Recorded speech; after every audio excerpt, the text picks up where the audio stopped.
네, 할렐루야 광교회 성도 여러분, 오늘은 2월 2일 화요일 새벽 예배 시간입니다. 우리 함께 사도신경으로 우리의 신앙 먼저 고백하겠습니다. 전능하사 천지를 만드신 하나님 아버지를 내가 믿사오며 그 외아들 우리 주 예수 그리스도를 믿사오니 이는 성령으로 잉태하사 동정녀 마리아에게 나시고 본디오 빌라도에게 고난을 받으사 십자가에 못 박혀 죽으시고 장사한 지 사흘 만에 죽은 자 가운데서 다시 살아나시며 하늘에 오르사 전능하신 하나님 우편에 앉아 계시다가 저리로서 산자와 죽은 자를 심판하러 오시리라. 성령을 믿사하며 거룩한 공예와 성도가 서로 교통하는 것과 죄를 사해 주시는 것과 몸이 다시 사는 것과 영원히 사는 것을 믿사옵나이다. 아멘. 오늘 우리가 읽으실 하나님의 말씀은 이사야서 40장 18절에서 42장 5절까지 말씀입니다. 이사야서 40장 18절에서 42장 5절까지 말씀 읽으신 후에 이어서 설교 말씀 들으시면 되겠습니다. 오늘 본문 41장 10절로 선택을 했는데요. 41장 10절 한번 읽겠습니다. 41장 10절입니다. 시작. 두려워하지 말라 내가 너와 함께함이라. 놀라지 말라 나는 내 하나님이 됨이라. 내가 너를 굳세게 하리라. 참으로 너를 도와주리라. 참으로 나의 의로운 오른손으로 너를 붙들리라. 아멘. 오늘 우리가 읽으신 이 말씀은 정말 많은 사람들이 좋아하는 말씀입니다. 너무나 좋은 말씀 아닙니까? 그냥 읽기만 해도 너무나 좋은데 왜 그럴까요? 예. 하나님의 나를 선택했다라는 그런 메시지가 숨어있기 때문입니다. 두려워하지 말라 내가 너와 함께 할 거야. 놀라지 말라 나는 너의 하나님이야. 너를 굳세게 할 거고 참으로 너를 도와줄 거고 나의 오른손으로 너를 붙들 거야. 그래서 그 위에 보면은 이스라엘아 야곱아 넌 두려워하지 말라. 이스라엘아 너는 놀라지 말라. 내가 너를 붙들어 줄 거야. 이것은 다른 말로 말하면 넌 내 거야. 너는 내가 선택했어 라는 뜻이라는 것이죠.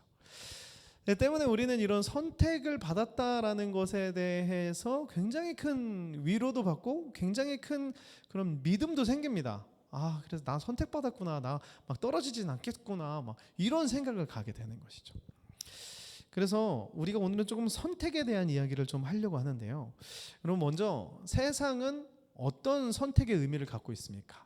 바로 특별함, 구별됨이라는 선택의 의미를 갖고 있어요. 그래서 어떤 사람이 선택되냐라고 한다면 바로 특별한 사람만 선택을 받습니다. 그래서 뭔가 시험 성적이 좋은 아이들만 당연히 특별하게 선택을 받는 것이고요. 내가 뭔가 커리큘럼이 아니죠. 스펙을 잘 쌓고 잘 준비된 사람만이 회사에서 취업으로 선택을 해주시고 뭐 하다못해 우리가 그 사랑하는 사람에게 고백을 할 때도 그 사람의 마음에 들어야지 그 사람을 선택하고 막 그렇게 되는 것 아니겠습니까? 그래서 세상이 말하는 선택은 이렇게 어떻게 말하면 특별함이지만 또 다르게 말하면 경쟁 구조 속에서 이기는 사람들만이 선택을 받을 수 있다라는 것입니다. 때문에 선택을 못 받은 경우는 어떤 생각이 드는 거죠? 바로 불평 그리고 비교 의식, 이런 것들이 생기게 되는 것입니다. 나는 선택 못 받았어. 나는 안 돼. 저 사람은 선택 받았지만 나는 안 돼. 이러면서 비교도 당하고, 그리고 열등감, 이런 마음들이 생길 수밖에 없는 게 세상이 말하는 선택의 구조입니다. 그렇다면 우리가 하나님을 믿는데 하나님을 믿는 가운데에서의 선택은 어떤 뜻일까요? 오히려 하나님의 선택은 공평과 평등에 가깝습니다. 아닌데 하나님도 맨날 잘하는 사람만 선택하시던데 이렇게 생각할 수도 있어요. 그러나 한번 생각을 해볼게요. 우리가 선택을 받았다라는 것, 여러분 우리가 구원을 받았다. 왜 구원받았습니까? 어떻게 구원받았습니까? 열심히 해서 구원받았습니까? 기도 열심히 해서 구원받았습니까? 물론 그게 조건일 수는 있습니다. 그러나 돌아보면 아무것도 없습니다. 다 하나님의 은혜밖에 남지 않습니다. 오히려 어떻게 나 같은 이런 세상에서 가장 쓰레기 같고 세상에서 가장 악한 나를 어떻게 나 같은 사람을 선택해 주시지라는 마음이 듭니다.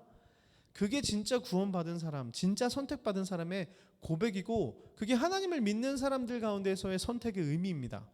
때문에 하나님 앞에서의 선택은 어떤 조건이 없습니다. 어떤 특별함도 없습니다. 경쟁도 없습니다.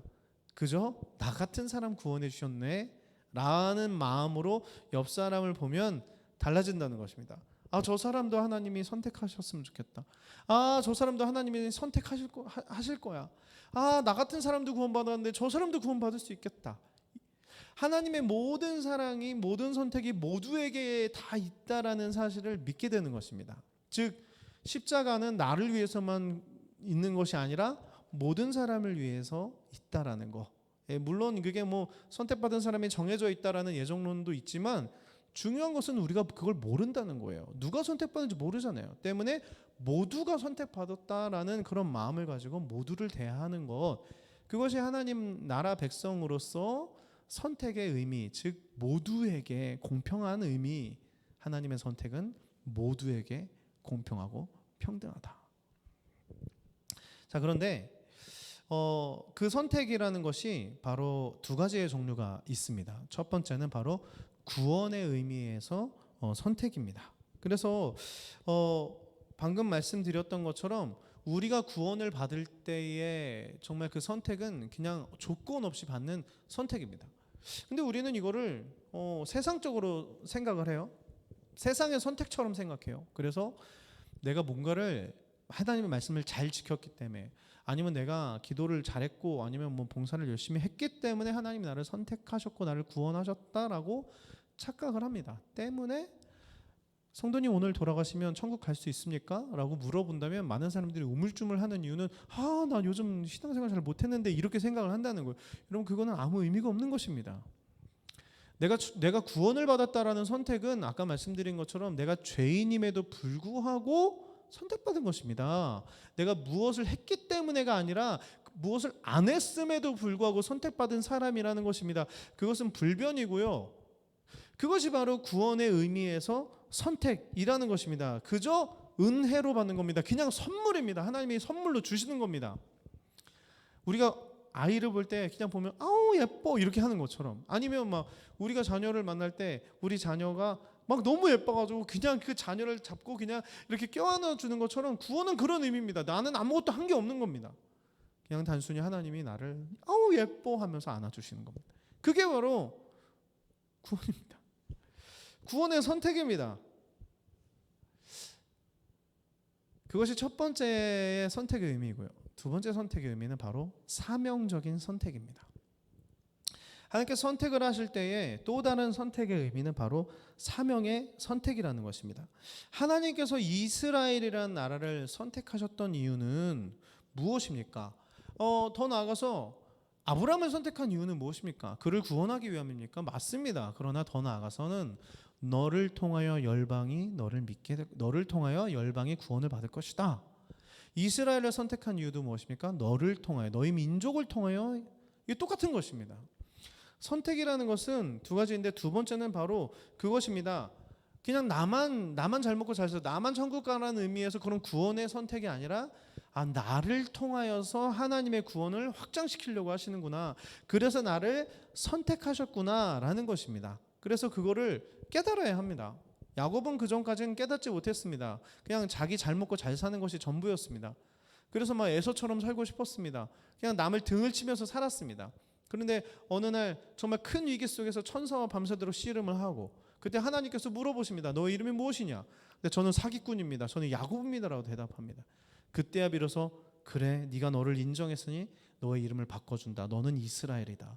너는 나라와 겨루어 이긴 자다라고 말씀해 주셨습니다. 이게 무슨 뜻입니까?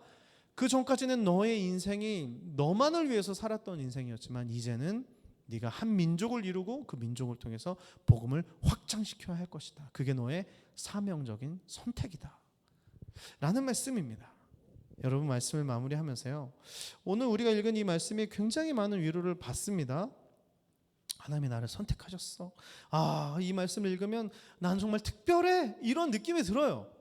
물론 맞아요. 하나님이 나를 끝까지 버리지 않고 끝까지 나와 함께 하실 거야. 그것이 너무나 위로가 돼요. 그러나 문제는 그것만 생각하면 안 된다는 것입니다. 그런 구원의 선택만 생각하면 안 된다는 것입니다. 그렇게 안주하면 안 된다는 것입니다. 나를 왜 선택하셨지? 나를 왜 부르셨지?